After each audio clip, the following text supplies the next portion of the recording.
La fuente de la vida. Un viaje a través de los siglos y la historia de la humanidad.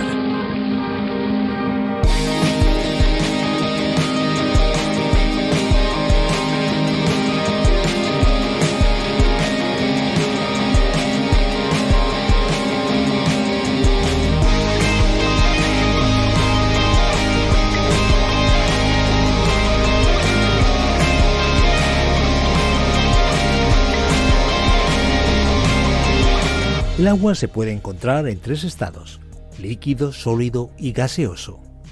En su estado sólido lo solemos conocer como hielo. En su estado gaseoso la llamamos vapor. Cada uno tiene una finalidad importante para nosotros y múltiples utilidades. No cabe duda de que el agua tiene un papel fundamental para nuestro día a día. ¿Cómo cuidas del agua? Es importante hacer un uso razonable de este vital elemento. Recuerda, el agua potable es escasa. Cuidémosla a toda costa.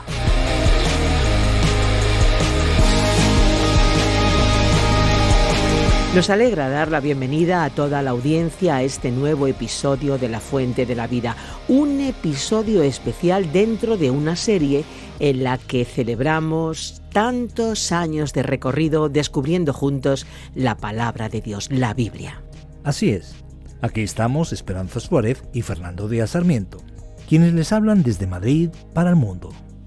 Y es que la Fuente de la Vida ha llegado a los oídos y corazones de personas de varias partes del mundo. Y es que aunque hablamos con acentos de España, contamos con amigos de muchos lugares. Así es, para quienes no lo sepan, La Fuente de la Vida es un programa creado por el teólogo John Vernon McGee y traducido y adaptado por el profesor de Biblia Virgilio Bagnoni. Virgilio también locutó una gran parte de los estudios, tarea que luego pasó a estar a cargo de Benjamín Martín. Este programa, hecho originalmente para la radio, cuenta con más de 1.300 episodios en los que recorremos la Biblia, capítulo a capítulo, toda la Biblia. La Fuente de la Vida se emite en diversas cadenas de radio en ciclos de 5 años. Pero también, por supuesto, está disponible en varias plataformas digitales como Escuela Bíblica o RTM 360. Y en todos estos años los episodios han llegado a muchas personas de diversos países, desde España hasta todo el continente americano, así como también en países de otras latitudes. Y es que gracias a Internet, la radio ha ampliado su alcance, cruzando fronteras de una manera nunca vista, o mejor dicho, nunca oída. Dios creó al mundo y nos dio también la creatividad musical, tanto para componer agradables melodías como para escribir letras inspiradoras. Pero tristemente, la humanidad ha despreciado a su Creador, haciendo un mal uso de lo bueno que nos regaló. De hecho, es lo que aprendimos en el primer capítulo de Romanos, la realidad caída y decadente del ser humano. En esta ocasión vamos a acercarnos a otra carta del apóstol Pablo, su segunda carta a los Corintios, y en su capítulo 5 encontramos un pasaje que nos habla de la posibilidad de reconciliarnos con el autor de la vida. Escuchamos ya el estudio sobre esta carta del Nuevo Testamento con la locución de Virgilio Bagnoni. La Fuente de la Vida. Nuestro pasaje bíblico de hoy se encuentra en la segunda carta del apóstol Pablo a los Corintios, capítulo 5, desde el versículo 16 hasta el 21. Terminamos nuestro programa anterior considerando el versículo 16 de la segunda carta a los Corintios, capítulo 5, que leeremos nuevamente para recordar lo que dijimos en cuanto a él. De manera que nosotros de aquí en adelante a nadie conocemos según los criterios de este mundo. Y aun si a Cristo conocimos según esos criterios humanos, ya no lo conocemos así. Ahora, estimado oyente, nosotros ya no pensamos de nadie según los criterios de este mundo. Antes veíamos a los seres humanos desde el punto de vista que solíamos tener cuando pertenecíamos al sistema del mundo. En este sistema mundano solo hay personas perdidas. En otras palabras, no evaluamos a las personas por sus antecedentes raciales, sociales o intelectuales. Sabemos que de acuerdo a la vieja naturaleza humana están perdidas al estar sin Cristo. Pero Cristo murió por todas ellas. indiferentemente del nivel que ocupen en la sociedad y de lo que de ellas se piense desde un punto de vista humano. El apóstol Santiago escribió sobre esto en el 2º capítulo de su epístola.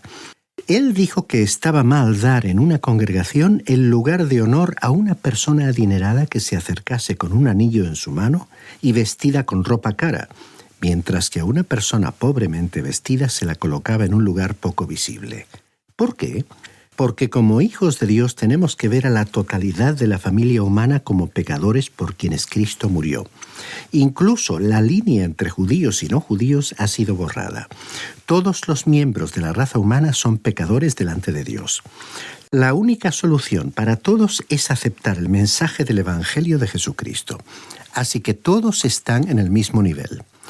Luego Pablo dijo: y aun si a Cristo conocimos según esos criterios humanos, ya no lo conocemos así. Ahora, creemos que el apóstol Pablo conoció a Cristo físicamente. Creemos que Él estuvo presente en la crucifixión del Señor Jesucristo. No podemos imaginarnos que un fariseo tan brillante como este joven Saulo no hubiera estado presente en Jerusalén en la crucifixión. Jesucristo caminó por esta tierra hace más de 2000 años. Nació en Belén, se crió en Nazaret, caminó por Galilea, comenzó su ministerio en Caná de Galilea, fue a Jerusalén, murió allí en una cruz, fue sepultado fuera de la ciudad en la tumba de José, resucitó al tercer día, apareció a los suyos y regresó al cielo. Y ya no le conocemos más como el hombre de Galilea. Al llegar la Navidad, muchas personas hacen un viaje a Belén. El lugar está atestado de gente. ¿Qué están buscando allí? ¿Al niño Jesús? Él ya no se encuentra allí. Y Jerusalén también está abarrotada por el público en Semana Santa. Pero nuestro Señor resucitado ya no se encuentra allí. Aunque su historia está vívidamente relatada en las páginas de la Biblia y continuamos aprendiendo de ella, ya no podemos pensar en Él de acuerdo con los criterios humanos, que constituyen la única manera en que muchos hoy le contemplan. En este momento, Él se encuentra en la gloria del cielo a la derecha de Dios. Por ello, hoy preferimos contemplarle allí y sentirnos identificados con su resurrección, con su victoria. Por ello, el apóstol Pablo dijo que nos hemos identificado con Él en su muerte y con su resurrección, y nos identificamos con Él que se encuentra en los lugares celestiales. Ahora Pablo pronunció una gran declaración aquí en el versículo 17 que leemos a continuación. De modo que si alguno está en Cristo, nueva criatura es. Las cosas viejas pasaron, todas son hechas nuevas.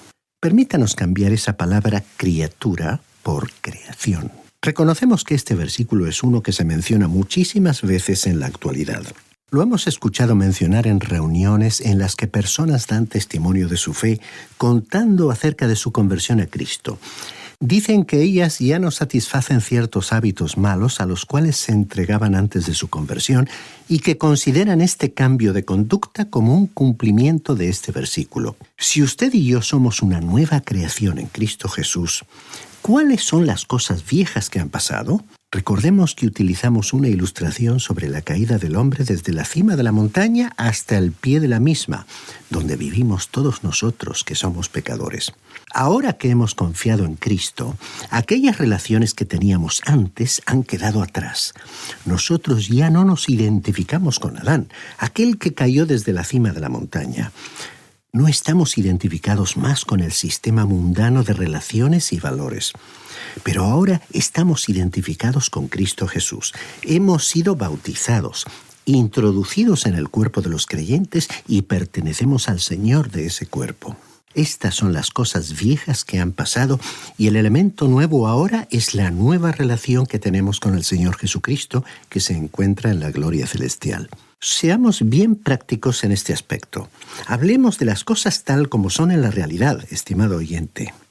Ahora, alguien quizás diga, este es un gran versículo, pero ¿cómo puedo conocer de verdad si yo soy una nueva creación en Cristo? Pues bien, escuchemos lo que dijo el Señor Jesucristo en el Evangelio según San Juan, capítulo 5, versículo 24. Dijo el Señor, de cierto os digo, el que oye mi palabra y cree al que me envió, tiene vida eterna, y no vendrá a condenación, sino que ha pasado de muerte a vida.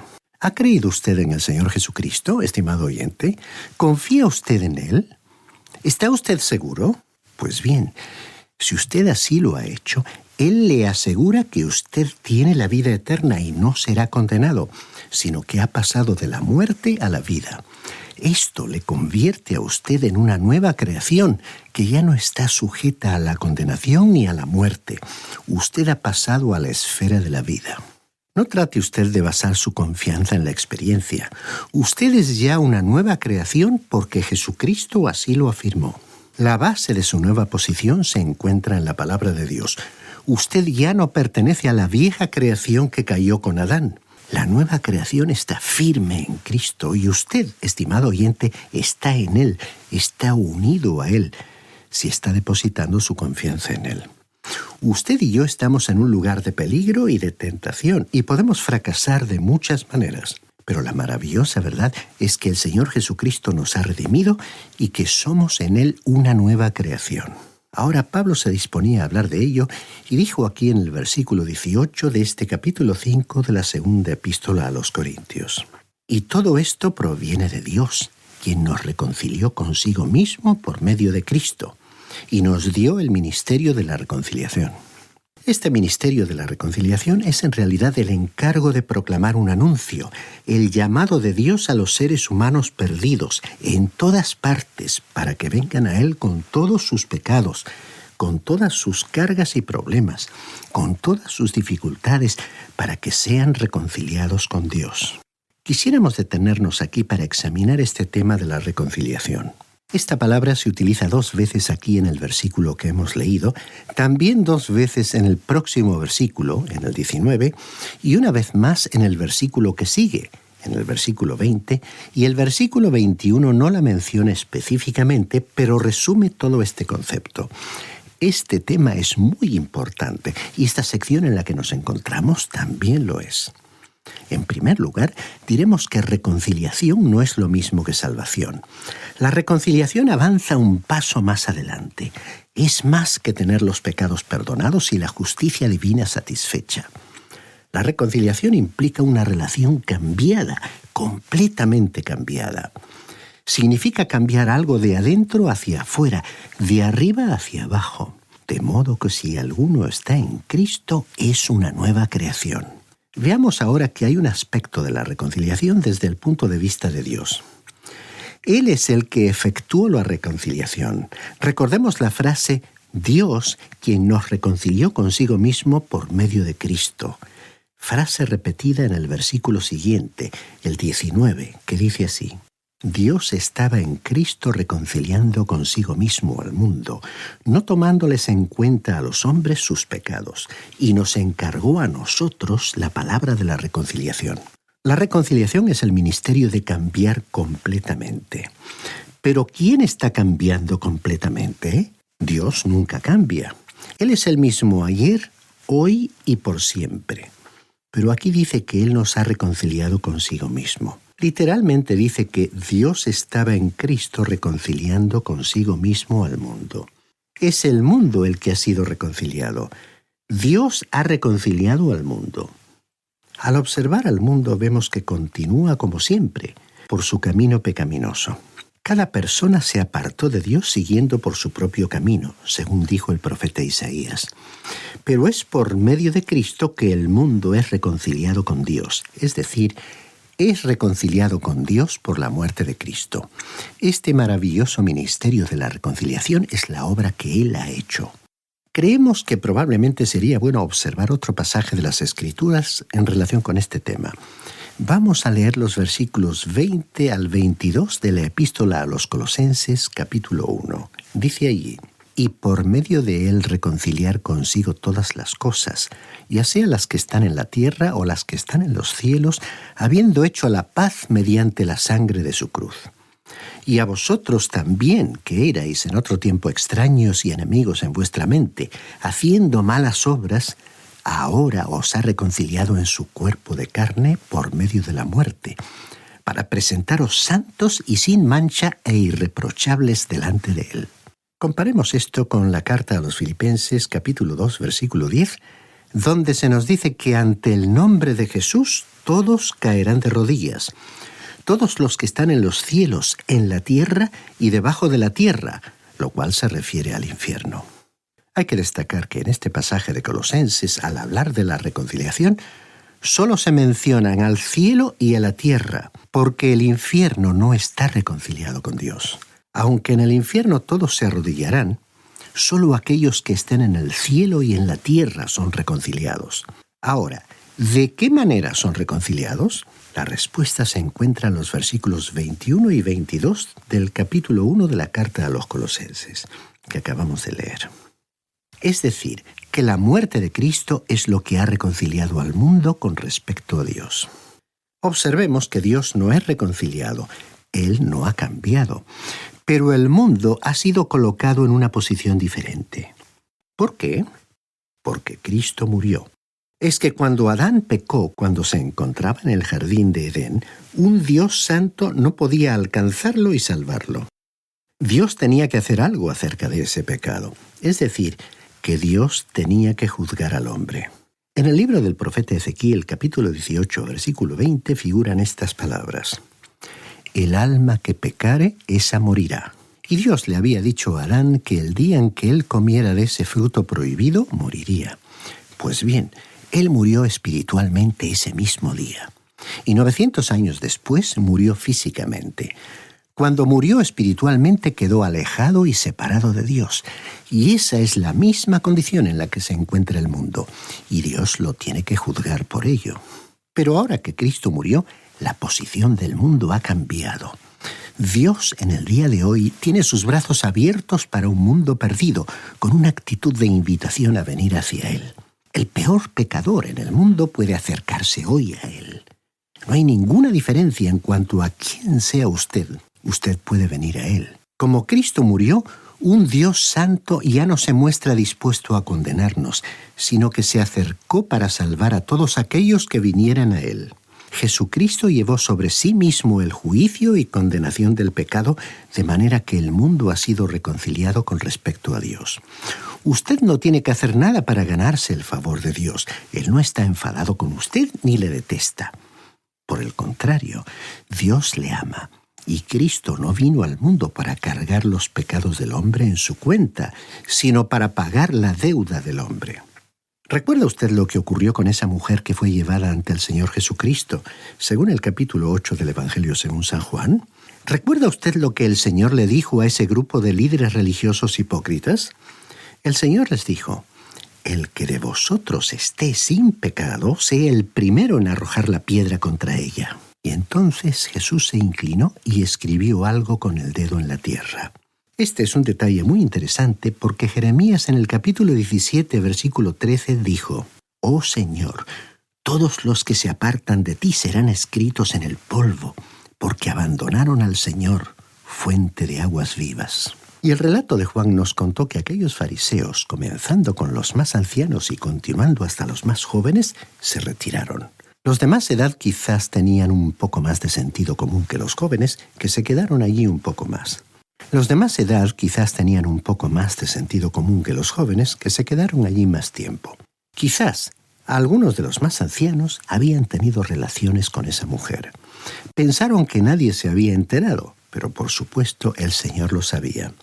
Quizás lo único que hizo Jesús fue escribir el nombre de la muchacha, y cuando algunos de los fariseos lo leyeron, recordaron que tenían algo que hacer en otro lugar y salieron apresuradamente. Antes de que pasara mucho tiempo, todos se habían retirado, con la excepción de una persona. ¿Y quién era esa persona?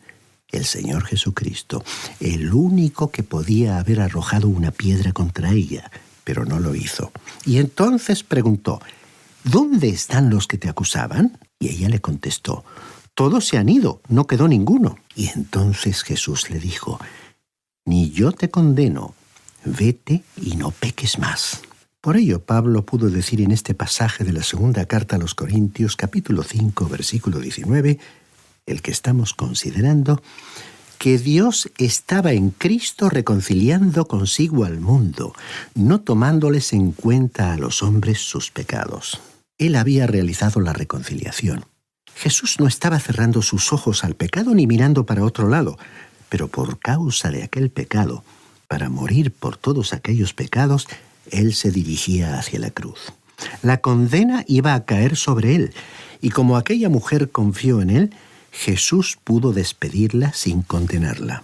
Veamos ahora lo que Pablo dijo en el versículo 20 de este capítulo 5 de su segunda epístola a los Corintios.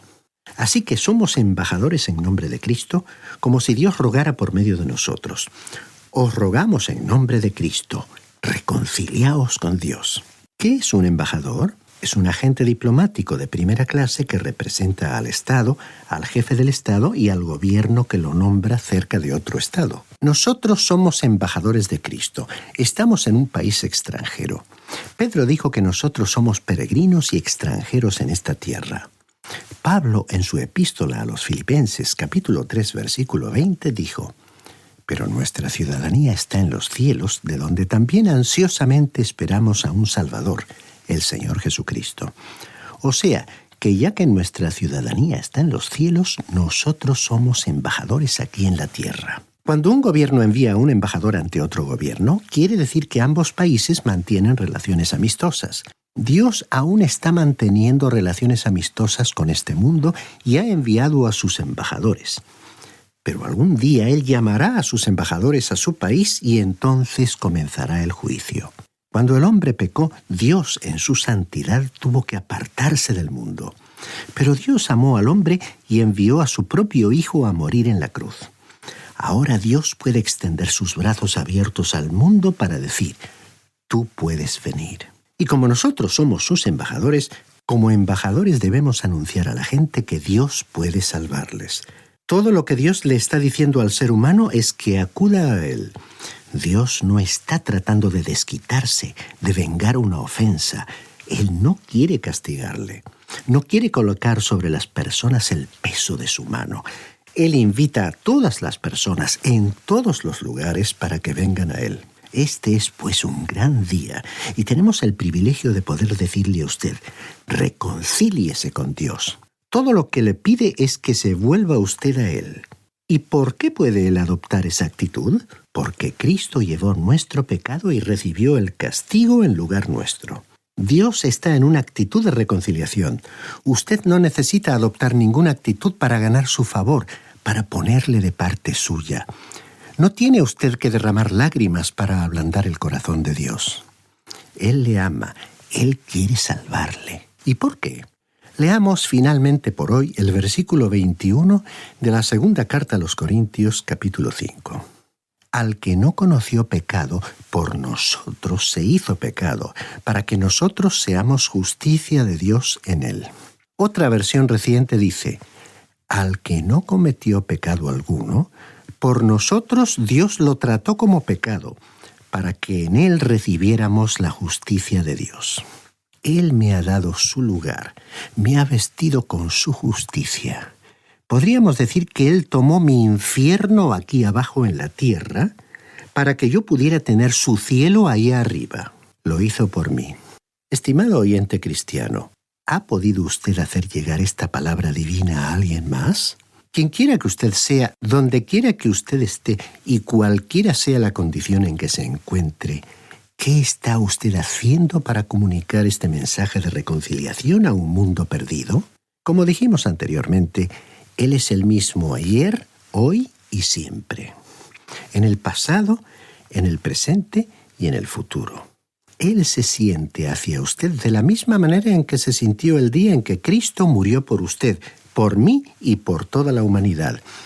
Este es el mensaje que el mundo necesita escuchar de usted. El mundo ha sido reconciliado con respecto a Cristo, pero las personas tendrán que cambiar de camino, tendrán que volverse a Él por la fe. Por lo tanto, debemos difundir esa invitación. Y por ello, estimado oyente no cristiano, si usted aún no ha dado ese paso de fe de aceptar al Señor Jesucristo como Salvador, le extendemos esta invitación a hacerlo hoy mismo, sabiendo que tal invitación no fue ideada ni creada por nosotros, sino que proviene del mismo Dios. Qué bueno ha sido escuchar y aprender tantas lecciones fundamentales para nuestra vida en todos sus aspectos. Animamos a todos los que nos escuchan a seguir profundizando en la Biblia, el libro de los libros, la palabra de Dios. En RTM 360 pueden encontrar todos los episodios de La Fuente de la Vida por si quieren volver a escuchar toda la serie o algunos programas en concreto. Por supuesto en iVoox, Spotify, Apple Podcasts y como novedad en YouTube, en el canal de Radio Encuentro, Radio Cadena de Vida. Recuerda que estas son otras plataformas donde ponemos los episodios de La Fuente de la Vida a disposición de nuestra audiencia. Invitamos a todos a seguirnos en las redes sociales. En Instagram o Facebook podrán encontrar diversos contenidos para seguir aprendiendo de la palabra. Y también invitamos a todos a visitar nuestra web, lafuentedelavida.com. También, por supuesto, pueden encontrar más información en las redes sociales. Estamos tanto en Facebook como en Instagram. Nos encuentras como La Fuente de la Vida. Si tienes alguna duda, sugerencia o petición, puedes contactarnos escribiendo a info@lafuentedelavida.com o al WhatsApp 601 20 32 65 con el prefijo +34 desde fuera de España. Y ahora, antes de despedirnos, queremos recordar a todos un mensaje de vital importancia. Hay una fuente de agua viva que nunca se agota. Beba de ella. Este ha sido un programa de Radio Transmundial producido por Radio Encuentro, Radio Cadena de Vida.